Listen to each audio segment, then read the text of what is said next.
फिलिपियों के नाम संत पौलुस का पत्र अध्याय 3 पद संख्या 3 से 8 तक। सच पूछिए तो खतने वाले हम हैं। हम आत्मा से प्रेरित होकर ईश्वर की उपासना करते हैं और शरीर पर नहीं बल्कि ईसा मसीह पर गौरव करते हैं।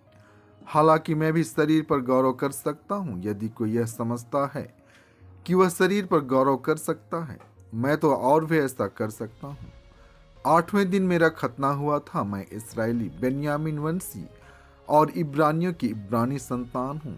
संहिता पालन की दृष्टि में मैं फरीसी था। मेरा धर्मोत्साह ऐसा था कि मैंने कलीसिया पर अत्याचार किया। संहिता पर आधारित धार्मिक की दृष्टि में मैं निर्दोष था, किंतु मैं जिन बातों को लाभ समझता था उन्हें मसीह के कारण हानि समझने लगा हूँ। इतना ही नहीं, मैं प्रभु ईसा मसीह को जानना सर्वश्रेष्ठ लाभ मानता हूँ और इस ज्ञान की तुलना में हर वस्तु को हानि ही मानता हूँ। उन्हीं के लिए मैंने सब कुछ छोड़ दिया है और उसे कूड़ा समझता हूँ। संत लूकस आज का पवित्र सुसमाचार अध्याय 15 पद संख्या 1 से 10 तक। ईसा का उपदेश सुनने के लिए नाकेदार और पापी उनके पास आया करते थे। फरीसी और शास्त्री यह कहते हुए भुनभुनाते थे, यह मनुष्य पापियों का स्वागत करता है और उनके साथ खाता पीता है।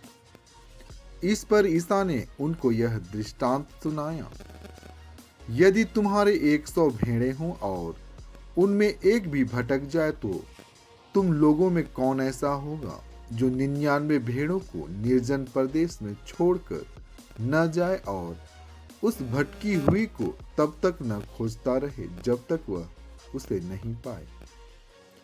पाने पर वह आनंदित होकर उसे अपने कंधों पर रख लेता है और घर आकर अपने मित्रों और पड़ोसियों को बुलाता है और उनसे कहता है, मेरे साथ आनंद मनाओ, क्योंकि मैंने अपनी भटकी हुई भेड़ को पा लिया है। मैं तुमसे कहता हूं, इसी प्रकार 99 धर्मियों की अपेक्षा जिन्हें पश्चाताप की आवश्यकता नहीं है, एक पश्चातापी पापी के लिए स्वर्ग में अधिक आनंद मनाया जाएगा। अथवा कौन ऐसी स्त्री होगी जिसके पास 10 सिक्के हों और उनमें एक भी खो जाए तो बत्ती जलाकर और घर बुहार कर सावधानी से तब तक न खोजती रहे जब तक वह उसे नहीं पाए। पाने पर वह अपनी सखियों और पड़ोसियों को बुलाकर कहती है, मेरे साथ आनंद मनाओ, क्योंकि मैंने जो सिक्का खोया था उसे पा लिया है।